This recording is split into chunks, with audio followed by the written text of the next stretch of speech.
সময় চলিয়া যায় নদীর স্রোতের প্রায়। ঠিক 1 বছর আগে এমন দিনেই আমি একজন মেয়ে থেকে মা হয়েছিলাম। 365 দিন যেন চোখের এক পলকেই কেটে গেল। এই দিনটা আমাদের কাছে বিশেষ হলেও যেহেতু প্রথম বছরের জন্মদিনটা আমাদের বাড়ির নিয়ম অনুযায়ী সেভাবে ঘটা করে পালন করতে নেই, তাই তেমন কোনো প্ল্যানিংই ছিল না। কিন্তু সকাল সকাল টুকাইবাবুর জেঠু জেঠিমা এবং দিদিভাই কেক নিয়ে উপস্থিত। দিদিভাই দাদাভাই ও পুচকুর এভাবে হঠাৎ করে চলে আসাতে আমরা সবাই যেমন সারপ্রাইজড হয়ে গেছিলাম, তেমন ভীষণ খুশিও হয়েছিলাম। তবে নিয়ম যখন নেই, আমরা পায়েস কিংবা বরণের কিছুই করিনি।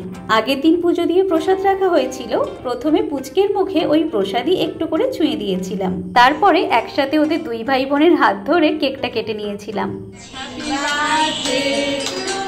এদিকে টুকাইবাবু তো আনন্দ পাওয়ার পরিবর্তে ভয়েই কান্না শুরু করে দিয়েছে। তাই ওর কান্না থামানোর জন্য কেক কাটার সময় জন্মদিনের গান না চালিয়ে ওরই একটা পছন্দের গান চালিয়ে দিয়েছিলাম। তবে যেই না ওর দিদিভাই ওর মুখে একটু কেক দিয়ে দিয়েছে, অমনি স্বাদ বুঝে বাবু কান্না থামিয়ে দিয়ে কেক খেতে লেগে গেছে।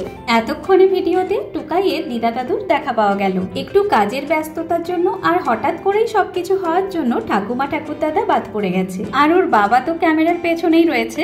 যাই হোক, মিষ্টি নিতে গিয়ে অন্তত এই হাতটুকু দেখা গেছে। ওর জেঠু জেঠিমা শুধু কেকই নয়, ওর জন্য আবার উপহারও নিয়ে এসেছে। খেলনা হিসেবে এই কুকুরটি আনার কারণ হচ্ছে ওর মুখ থেকে উচ্চারিত প্রথম পশুর নামই ছিল কুকুর। কি দেখেছো? কুকুর। তার সাথে এই সুন্দর জামাটিও এনেছে। শুধু এখানেই শেষ নয়, আমার জন্যও একটা উপহার আছে।